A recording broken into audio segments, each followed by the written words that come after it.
coming. I know that this is a busy time and it's not always easy to get away, so we do appreciate your coming. We are very fortunate, again, to have Kristen with us.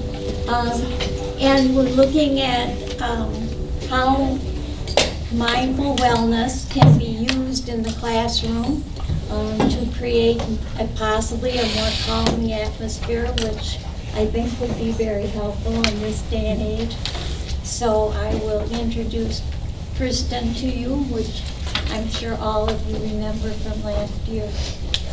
This may be the same people, right? You guys keep doing this. Thank you. Tim, can you put the thing up? Thank you. He was telling me a lot of you use these kind of apps already, right, in your classroom. That's before we actually start there we go, the presentation. Even that, just having something on when they're coming in can make a really big difference. The app that's called HD, I have it in the presentation, so you'll see it, but I just want to show you it really quick while this is pulling up. Is fun because you can let different kids pick. So who wants to pick today what's on there, and you just scroll through and it can have noise or not noise and fires or little, whatever it is, little, come on, I'm trying to show you. This isn't cooperating. Different things. It's funny to see what different kids find as calming for them or what they want to share. So you're probably doing those things anyway, but there's a lot of little things that you can do that just sets a different energy in your classroom. And so my hope is not to give you a whole bunch more that you have to do. I know what that's like. Oh, here's another curriculum. Why don't you bring this in? It's things that I hope will make it more enjoyable for you and your students. And it's ways of doing things sometimes, like ways you might set up your classroom in the beginning of the year with intentions versus rules or agreements that you come together with. And a lot of this stuff you're doing, but I hope to share a few things with you from the things that I've been doing in schools that have seemed to really make a difference. Both teachers have said that it makes a huge difference and the kids have liked it. So my clicker is somewhere, there it is. Okay, you do have a handout, and there's one part of the handout that didn't come out real clearly, so when we get to that part of the presentation, I'll explain it to you, but if you need it for your schools at all, just email me and I'll send you a hard copy of it, okay? So, here we go. So the idea is to pay it forward. I hope that many of you have, whether you've seen the videos or have been here with us through this whole journey, that you've first of all taken that as a way to take care of yourself. And the reason that I usually don't like to share mindfulness in classrooms until people have really integrated in their own lives is it's not supposed to be a chore. It's not supposed to be something you're doing for someone else. It's really something you're doing for you. But once that becomes integrated in you, in pausing, being in the moment that you're in, so you can connect and remember why it was you went into education, so you can remember that the best gift you possibly give your students is you being present, right? It's not about what's the agenda of this class, what is the outcome that I'm looking for, what is the test score. It's you. You change lives all of the time. And so being able to take some of those skills that hopefully are integrated in the way that you're speaking to yourself and taking care of yourself into your classroom is my goal today, to share a few things with you. So super quickly, we'll kind of go over why use it, because honestly, otherwise you are so busy you would be wasting your time, right? So I'll give you a few of the things that have come up. You've probably heard it. Diane knows this. We've talked about it before, that I started Mindful Wellness 12 years ago before mindfulness was a thing. And then I realized I was just kind of doing things that are already proven out there. And so a lot of you may already have a lot of these ideas, but there are ways that I've tried to integrate the idea of mindful wellness, which is being present in the moment that I'm in without judgment. The judgment part's the hard part, right?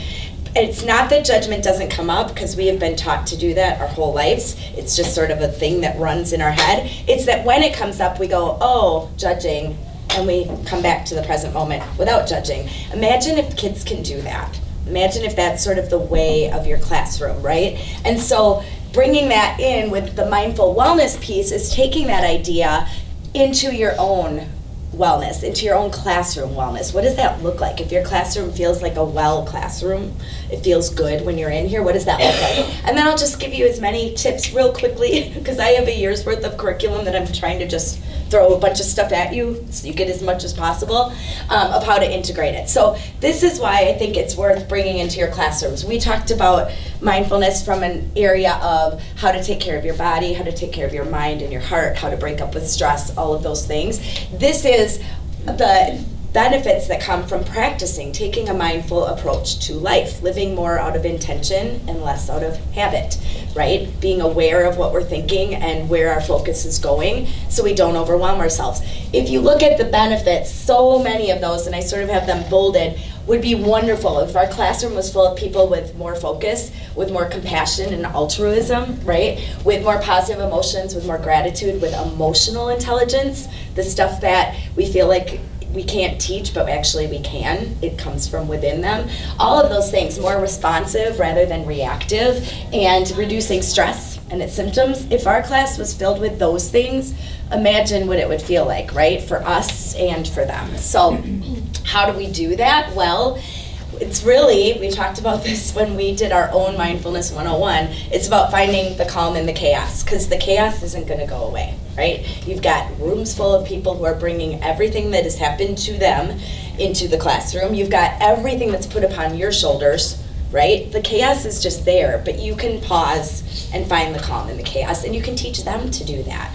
It's an incredible gift. A lot of them, as you know, are not getting those kind of messages at home. So what you can do in terms of changing their dynamic of how they interact with you and with others is huge. So we're just going to take a moment, which is something I would recommend doing in your class, to do a little mindfulness meditation. The word meditation, I want to speak to that because a lot of times that word has a connection with it, a judgment, which we aren't supposed to do, right? A lot of people think, and I thought for a long time, I'm not good at meditating. So mind wandering, oh, that was funny. When you close that one, this one opened. Mind wandering is not the opposite of meditating. It is not to sit there and just be happy and feel good all the time. It's to be aware of whatever is. So we can sit with what doesn't feel good and we don't feel like we're being completely suffocated by it. We can sit with what does feel good with some gratitude, some observance. And when our mind wanders, which it's going to do, right, we just notice that it wandered and bring it back. So if you were training a muscle in your body, it gets stronger the more you do a movement, right? So if you're training your brain to be present, it gets stronger by not being present, and you bring it back to being present. So if you don't mind, either close your eyes or just gently, for some people closing their eyes and for some students that feels a little unsafe. So you can offer either close your eyes or gently let your gaze go to somewhere in the room that allows you to just have this gentleness and kind of a stillness. And when we focus on mindful meditations, the goal is to focus on things that are neutral. So we offer first to close our eyes and just feel our breath. Notice that breath. Feel yourself letting cool air come in through your nostrils. Notice when your body feels filled up with that air. And on the exhale, just feel that warmer air as it leaves your body. We're not trying to change our breathing. We're not trying to control it. We're just simply observing it. Let your palms either rest on your lap, or they can turn upward, or they could come into your heart center. Let the tongue come to the roof of your mouth. Just soften your jaw. Just feel yourself breathing in energy and breathing out anything that you're willing to let go of. Finding yourself more and more aware of this moment in time. Exhaling anything it took to get here. Breathing in what you're hearing and feeling now. Exhaling anything you have to do later. Feeling yourself just becoming more aware of right here, right now.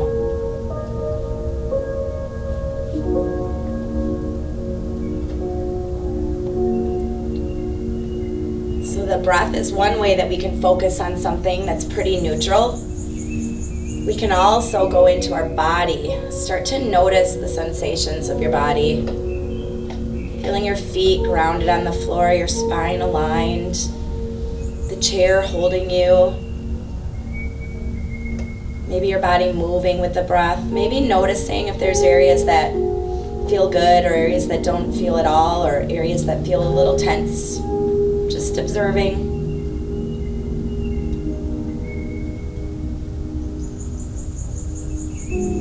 And then if you wish, shifting your attention to the sense of sound. What is it you're hearing?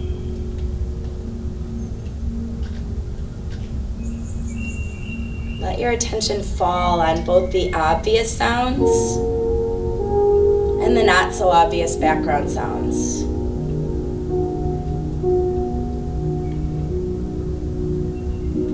If you haven't yet, let your hands come into your heart center if you wish. See if you can feel your heart beating. Remind yourself of what a gift it is to wake up to a brand new day. And then if you wish, just set an intention, either for your day, how you wish to show up, what you choose to focus on, how you wish to feel, or just on the next 15 minutes or so, what it is you wish to receive, look for. Take a big deep breath in. Exhale, completely let yourself let it go. Start to feel sensation in your hands. You could rub them together and warm them up. Wiggle your toes a little bit. Roll your shoulders back. Open your heart a little bit. And when you're ready, you can gently blink your eyes open.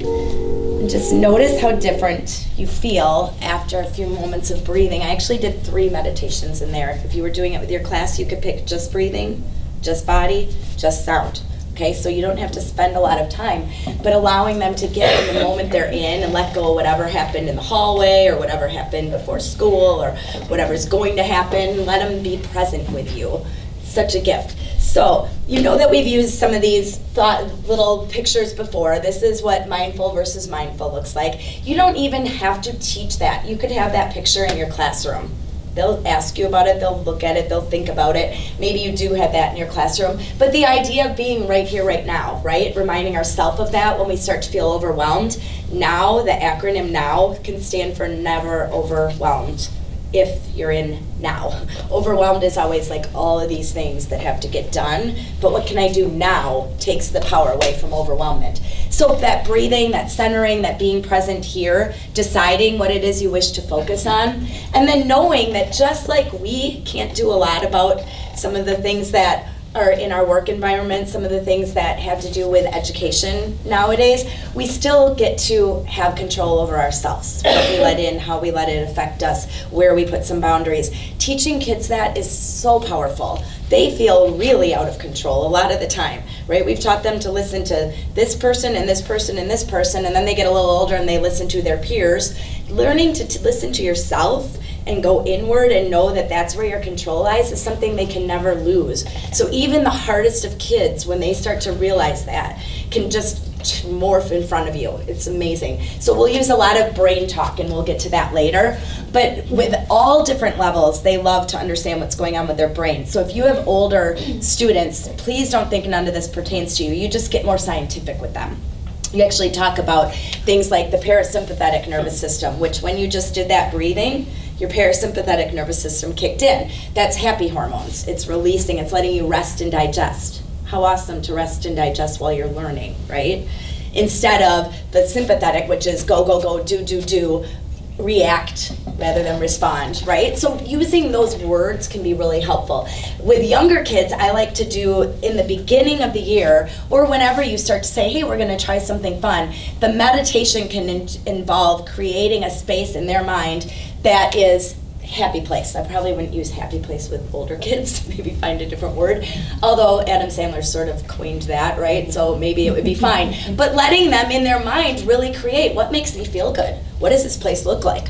And honestly, if you spend a little time doing that once, when you go back to just 3 breaths, they go there and they feel better. And as we've learned earlier in some of our talks, it doesn't matter if you're really in that place or not. Your brain thinks you are, it releases hormones, your body thinks you are, and you're actually refilled. You can connect it to their cell phone. It's a way for them to recharge, right? They're not gonna walk around with their cell phone on 0 battery, at least if they're anything like my kids. They know that exactly where it's at, right? And if they can't find a plug-in, look out, right? So even connecting it to that. The other way I do it with younger students, but you could actually, depending on your dialogue in your classroom, do this with older students too, is to talk about, think of some of your favorite animals and what are their superpowers, right? What makes them survive, what makes them live, and they'll start to name all these cool things. And then if you ask them, how is it that we've survived so long, right? We don't have claws, we don't have big teeth, we can't run fast, we can't climb trees, can't fly. How is it we survived? And they'll eventually come to, well, we have our brain. Yes, that's our superpower. And learning to use it for you rather than against you is what makes you like your own hero, right? So using that kind of dialogue with them. So one way to do that, obviously, is to say, what am I focused on now? A lot of times if you have kids coming in, sometimes the older kids are like, okay, I'm just gonna take a nap in your class. Sometimes the younger kids are like that too, depending on what their days were like. But if you can allow them to do something to say, your body's here, is your mind here? Like just that really quick, your body's here, is your mind here? Or you could do a couple big deep breaths, move them a little bit, and now they're a little more present.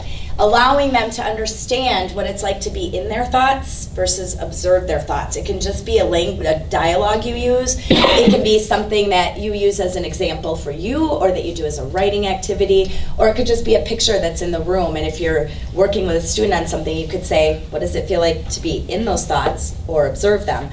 In your handouts, there's a sheet that is, if you want to tweak it, you can, or if you already have something, great. But there's a sheet that you can use if there is an incident in your classroom. And so kind of like if you're sending them to some kind of a timeout or a detention or anything like that, this gets them thinking, what was I thinking then? What am I thinking now? And how did that affect other people? It's just a mindfulness approach. What it does is the kids who are oftentimes looking for our attention, and oftentimes maybe even causing problems in our classroom for us and for others, are oftentimes then feeling like they're the bad kid. And when they can separate their thoughts and look at what they were thinking and what was happening in their brain, oh yeah, my amygdala kicked in, so I did this, I didn't stop and breathe and start thinking clearly again. It divorces them from some of that. It gives them the power seat again and allows them to be an okay person who let one part of their mind kind of take over. So it changes your dialogue with them. The whole idea, right, is yes, we're educating the mind. We all know we're educating their hearts too. It's just giving some tools that maybe help them feel a little more connected. So I know you all know this, you've probably seen maybe this before, but the part that we can do when we set our own intentions, like we just did a few moments ago, is remembering where behavior is coming from, remembering where kids are coming from. So when their emotional cups aren't filled, we know that hierarchy of needs, right? It's been called lots of things. We know that they're not there ready to learn. The great thing about using mindfulness to sort of tap into, am I present now? How am I feeling? I'm sitting with this, I'm befriending myself in this experience, is that we can help them learn how to fill their cup. We also can be a little more in tune when it's not full and know what we can do in that situation. And a lot of that just comes from using a yes method, or finding their strengths, complimenting them, noticing things about them that are not necessarily the negatives, because they will start morphing into this person that's building off their strengths. We all like that, right? When someone says, hey, these are some strengths of yours, let's build those up instead of tackle what's not working or what one of your weaknesses is. The other thing is, most of our weaknesses are just our strengths flipped over, right? So being able to look at a child who might be really spirited, that might be an incredible blessing if we can just hone it in a little bit differently. So how do we create a classroom that feels calm, connected, all of that? You all probably have ways that you do that, right? And I know I'm not sharing anything that's amazing, new, but I'm hoping that there's things in here that you can just tap onto. One of the things that comes up a lot in mindfulness is there's lots of things you can do with hands. So one little breath you might want to do, have you guys done this, where you breathe in, go up the hill, hold, this is younger kids, but I'll give you another option.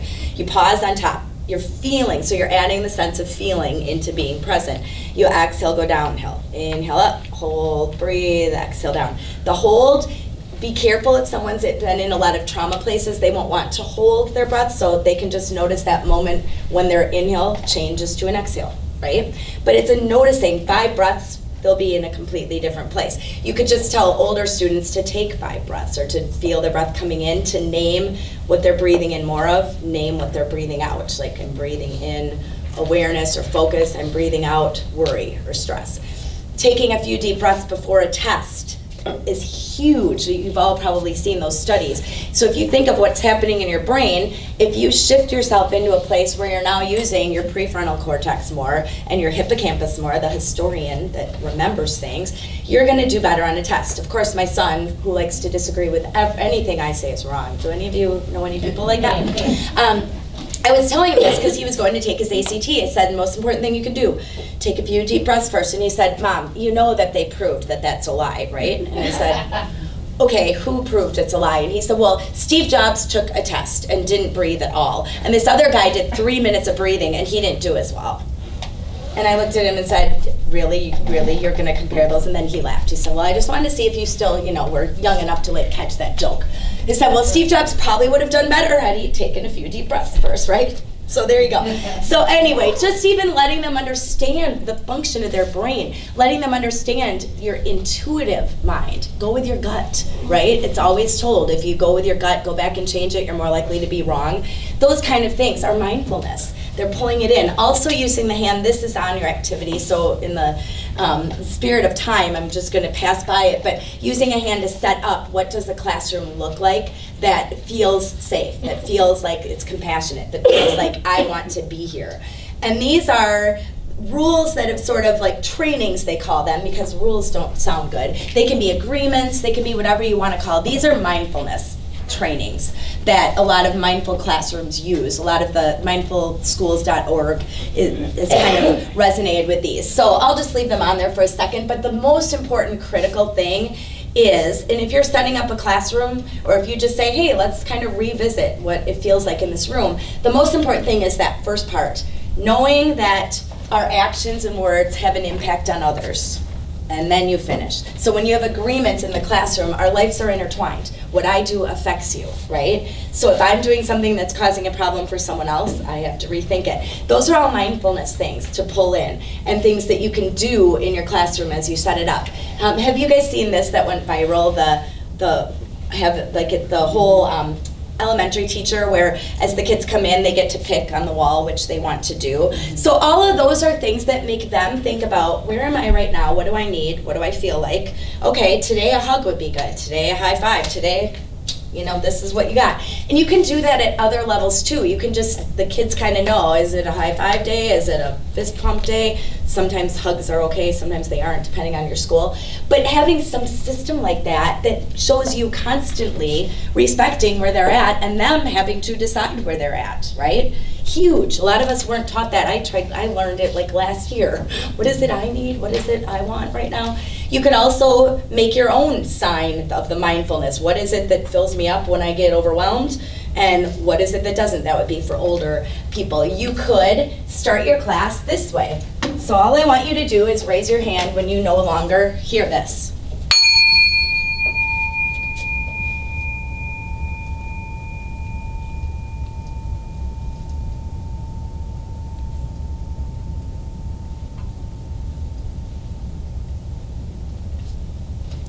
Right next to me so I can still hear it.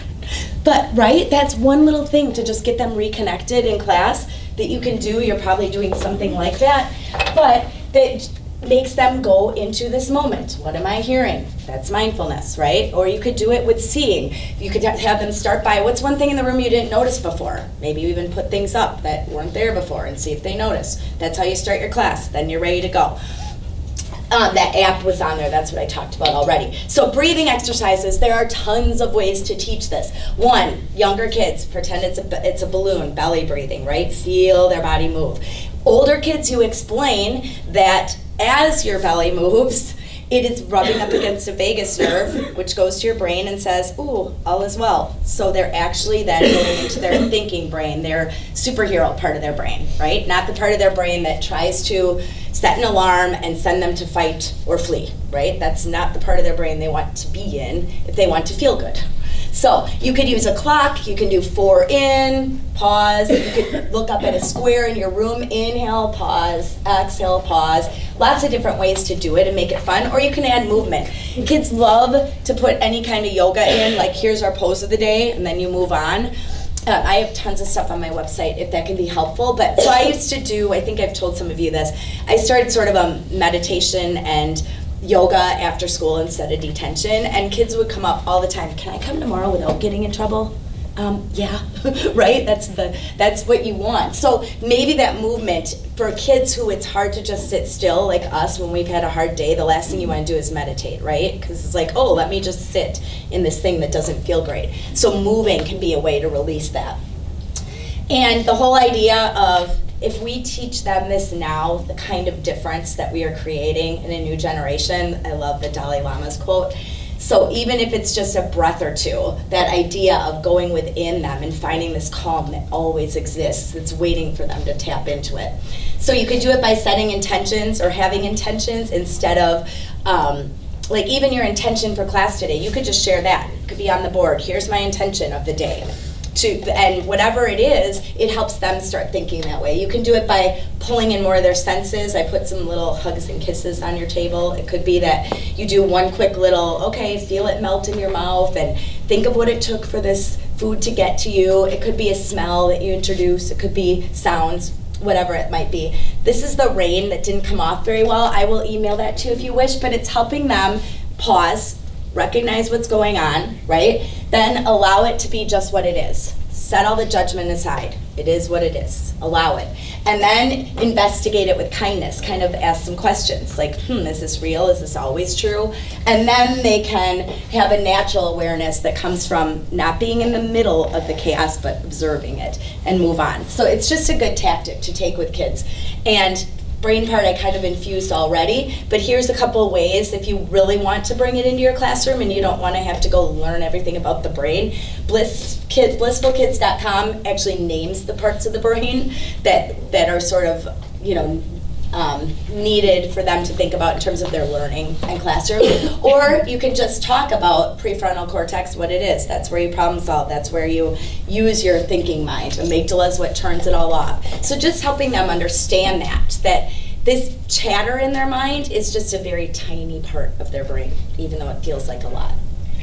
So with that, once you start to find awareness, knowing that you have the choice, green thoughts, red thoughts, you've probably heard of that before, you have the choice to choose one of them, and they make a huge difference. Same energy to choose one or the other. 70,000 thoughts a day is what some people think we have, 50 to 70. 90% are repeated from yesterday, and 80% are negative, according to all these brain people.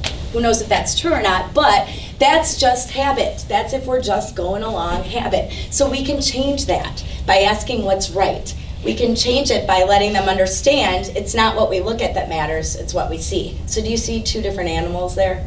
You've done this one before, right? So it's a duck or it's a rabbit. Which one do you see? Duck. It's easier to see a duck, especially because of the way that it cut it off. The rabbit is the mouth right here, and the eye here, and these would be the ears. So I have one lesson that I do where it's just all of those different, well, I see this, well, I see that, well, who's right? Right? Well, we're both right. And what if I didn't like ducks, but I liked rabbits? Then why not train my brain to see it as a rabbit? Right? So those little kinds of things can really help you to help kids shift their thinking sometimes, especially if it's negative. Starting the week in a smaller classroom with an appreciation game or a gratitude circle, rather than what did we do this weekend? I know a lot of people don't do that, but that right there can be so hard for kids who have a very different life than other kids, right? So just talking about what is it that I'm grateful for right now and appreciating each other, having different games where they find things to appreciate in each other can be really huge. Gratitude's our easiest way to shift our thinking to positive. So we talked about that, our thoughts, then go to our feelings, then go to our behavior, just helping them understand that. If they're starting to feel a way, ask them what they were thinking right before that. Have them start to think that. Stop is another little tactic you can use to start your class. So they were just in this other class, they were here, they were whatever, older kids, who knows what happened in the hallway, who didn't talk to them, who looked at them funny, whatever. Stop, leave it at the door. right? You're gonna stop the busyness in your mind. You're gonna be right here, right now. Maybe take 3 slow, deep breaths, observe a sound, and ready to go. It might take a moment, but what you get back from that moment is huge. That I can send you to if you want. So here's just some things, high school or maybe even middle school, that are just the same idea, but in terms of breathing, you can call it a neurological reset. That's what you're doing. You're actually resetting your brain. We talked about a lot of these things. I think the only one maybe we didn't really talk about is the quotes, and that might be a way, maybe you have no time whatsoever, the year's half done. One little thing you can do is just start putting quotes up. Maybe it's one a day. I did a quote a day through all of the years I taught middle school, and I remember thinking, okay, is this worth it? Did they even care? But if I forgot to change it, oh, did they tell me, right? You didn't change it, it's the same one as yesterday. And now that social media is out there, they've really reached out to me since, a lot of old students, and talked about how that changed their life. So maybe just little simple things. Here's a couple quotes. There's even the math one. I had to put something in for math people. And then that's all. It's just the idea of first being mindful of yourself. I'm present. What is it I can do today? What is it I can't do? I'm going to let that go and not let it weigh me down. How can I be more mindful today? How can I be my best self when I'm here? And how can I help my students and me to be right here, right now?